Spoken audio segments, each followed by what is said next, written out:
Merci. Jeudi matin, on se prépare à partir pour 37 000 nautiques. On va passer autour d'une île de Star Wars, on verra bien ce que c'est. Et là, on va lever l'ancre, c'est le cas de le dire. Donc notre périple touche à sa fin, dernière grosse navigation. Donc on ressort de la rade, hier nous sommes arrivés par là. Nous ressortons et on va direction l'île de Star Wars, là, pour aller voir cette île. Et ensuite, Valentine Island, et on va aller à ce petit port là pour ce soir. Et demain on n'aura plus qu'à traverser pour aller à Dingle. Et voilà, ancre remontée, direction le grand large.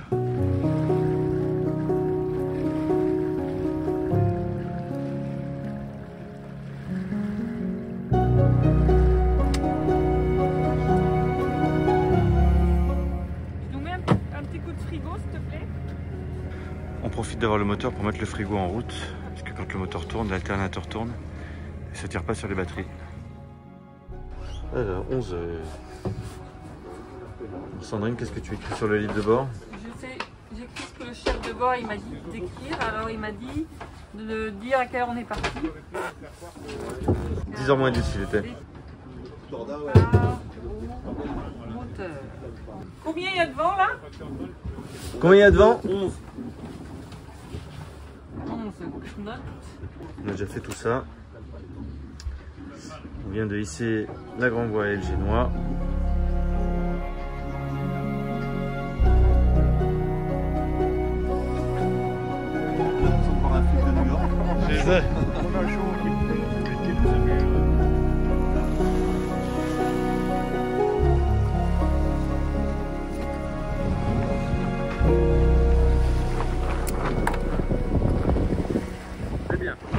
T'es bien devant? Ah ouais, moi c'est mon après.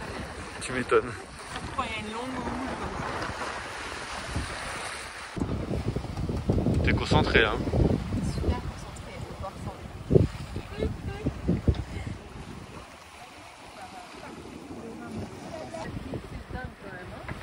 Il y a des moines sur cette île? Bah, il y a eu jusqu'au XIIe siècle. Il y a une abbaye. On s'approche des deux îles, on va passer entre les deux. Les îles Skelling sont un archipel formé par deux îles, Great Skelling ou Skelling Michael et Little Skelling. Little Skelling s'élève à 134 mètres au-dessus du niveau de la mer. On dirait un gros rocher escarpé, alors on évite de trop se rapprocher pour ne pas se retrouver sur les rochers. L'île est particulièrement inhospitalière, enfin pour l'homme. Par contre, elle est réputée pour abriter de nombreuses colonies d'oiseaux marins. Il y a beaucoup d'oiseaux? L'île constitue l'un des sanctuaires les plus importants d'Irlande, tant par le nombre d'oiseaux que par la diversité des espèces. C'est énorme. Ouais.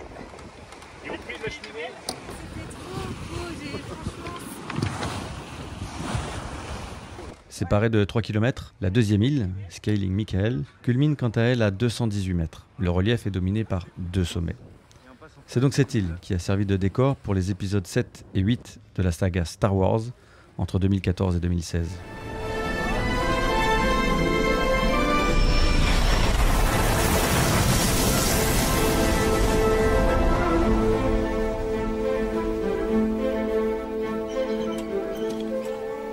Au départ, l'autorisation de tournage était motivée par les retombées en termes d'emploi et de tourisme. Mais finalement, cela va à l'encontre de la politique de protection du site. Forcément, le nombre de visiteurs a fortement augmenté depuis la sortie des films. Aujourd'hui, le nombre de visiteurs est limité. L'île n'est accessible que de mi-mai à fin septembre, et il n'y a que 15 bateaux, de 12 personnes maximum, qui ont l'autorisation d'y accéder une fois par jour.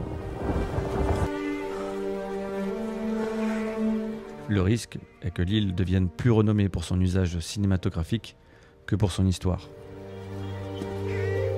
L'île a été habitée pour la première fois au VIe siècle par des moines. Ils se sont établis sur le deuxième sommet, qui culmine tout de même à 185 mètres. Il faut compter 618 marches pour parvenir au monastère. Skellig Michael sits a little over 7 miles west of mainland Ireland. Founded around the 6th century, Les moines passaient leur journée à prier, à étudier et à s'occuper de leur jardin.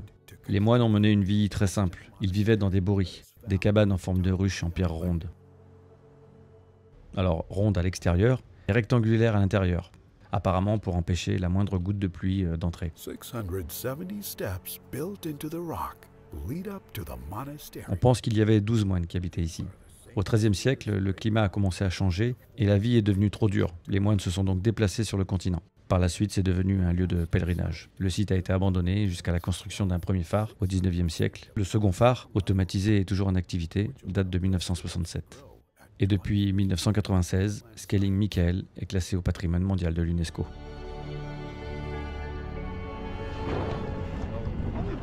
Bref, un beau détour pour venir jusqu'ici. Le spectacle de ces deux îles était vraiment magique. On en a pris plein les yeux. Maintenant, cap sur le continent, et le vent va vite nous rappeler que nous ne sommes pas des touristes à bord.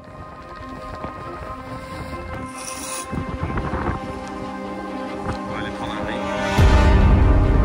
Parce que ça monte un peu.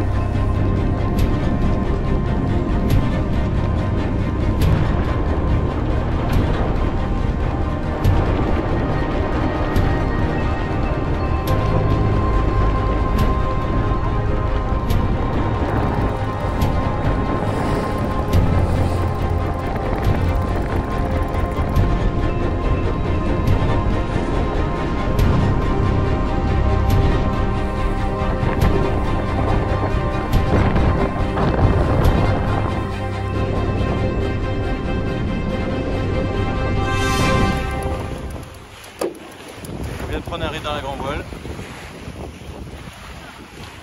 Et c'est un petit peu plus calme.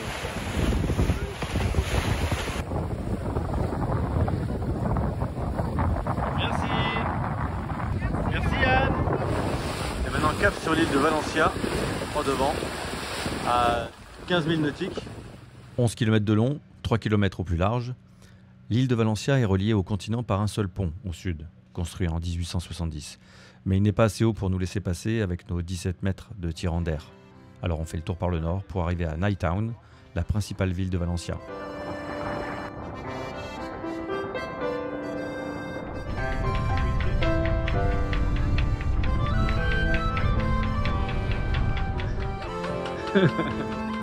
On vient d'arriver, on vient d'accoster.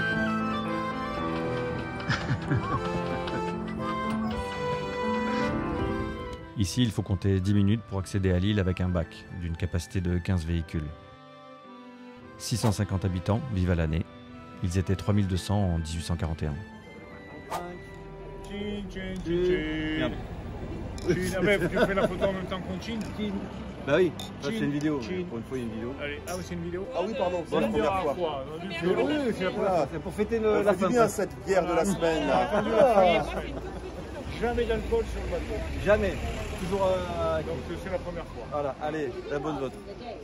Dans ta pièce. Ça, c'est la vue de la cuisine. C'est Mathéo ça. Faut appuyer sur quoi là pour... Et ce soir, alors il y a un petit plat, un jipoutou avec des légumes et du porc. Et en apéro, on se fait des petites pizzas. On va tenter les pizzas au four. Aujourd'hui ça, si. Si, c'est ça, c'est aujourd'hui ça. Tiens la régalade, bon l'apéro va être un peu tard. Ouais, c'est ça. Normalement, c'est rond, on étale comme ça, mais. Ah bon? Mon maximum, Et là, bah oui, bah oui. c'est un peu merdique. 14. Non, c'est très bien. Nul. On va voir ce que ça donne. La suite tout à l'heure. Bon ben voilà, les pizzas sont pas mauvaises. Et en plus, on a du monde à l'apéro. Ils sont super, ouais. Allez, Ouais, ils sont super. Ouais. c'est les pizzas, pizza maison, hein. Enfin bateau, pardon. Voilà. Et il y en a une deuxième fournée qui arrive.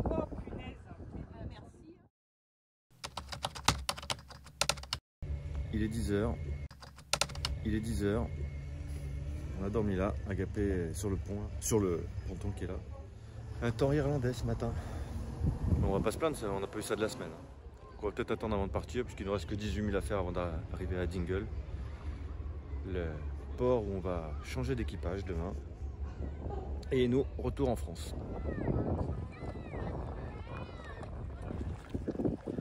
Dans la collection hiver irlandaise. Alors, quel est le programme, tu crois? Eh ben, j'étais en train de me demander si on n'essaiera pas de, en allant à Dingle, de passer par l'île de Tirag, je sais pas comment ça s'appelle, qui est le phare le plus à l'ouest de l'Europe. Ah, donc il faut sortir de la baie alors. Ouais.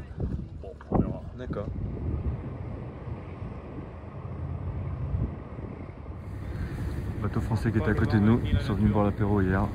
Très sympathique soirée avec eux, mais j'ai pas filmé, j'ai profité de la soirée. Si jamais il regarde cette vidéo, Benoît, Christine, vous nous avez marqué.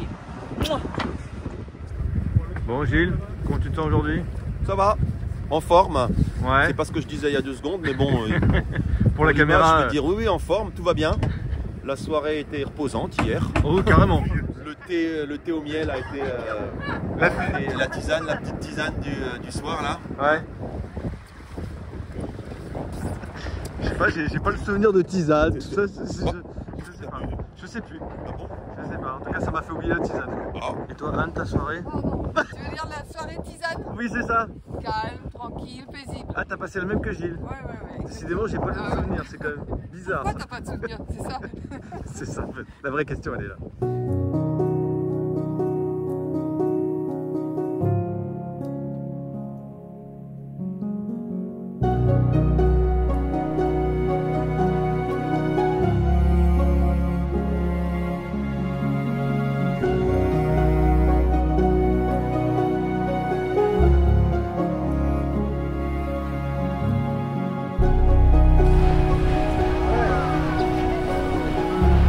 Devant là. Voilà. Oh joli. Ah il est beau celui-là.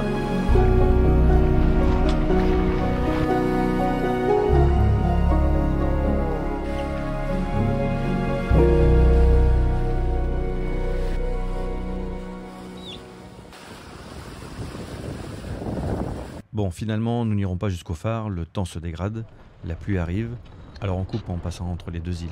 200 mètres les séparent, on est large.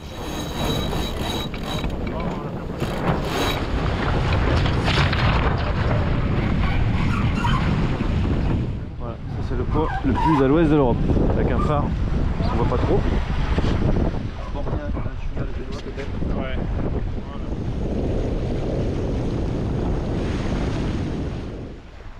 Voilà, on passe entre les 2 îles.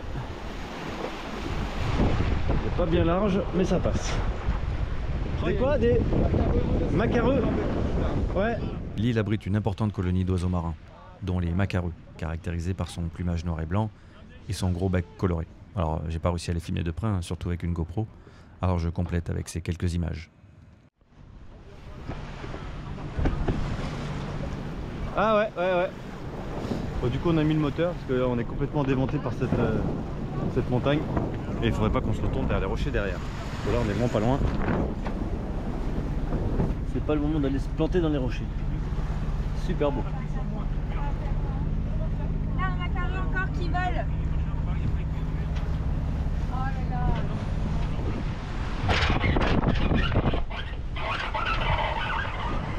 Voilà, on a éteint le moteur, on a repris la voile. Ah, il y a un trou dans... Je sais pas si on le voit à l'image. Ouais, un beau zoom là, c'est là où la GoPro a ses limites.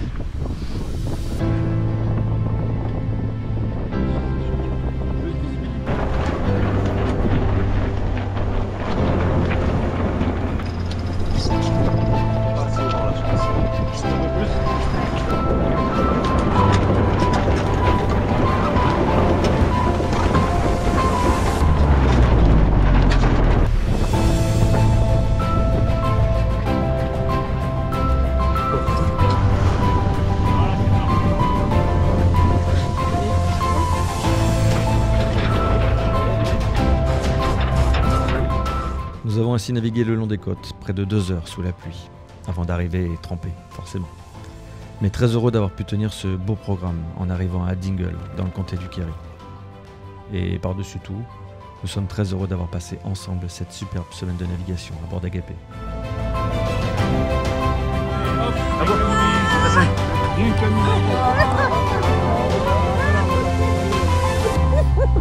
Ça n'a pas ressemblé à grand chose. Au final, 180 000 nautiques parcourus en 5 jours le long des côtes irlandaises. Il est temps de laisser la place à d'autres chefs de bord, d'autres équipiers pour qu'ils profitent à leur tour. Ils vont se relayer jusqu'à fin août pour revenir à Ouistreham, le port d'attache d'Agapé. Bref, de belles croisières d'été se sont encore enchaînées cette année.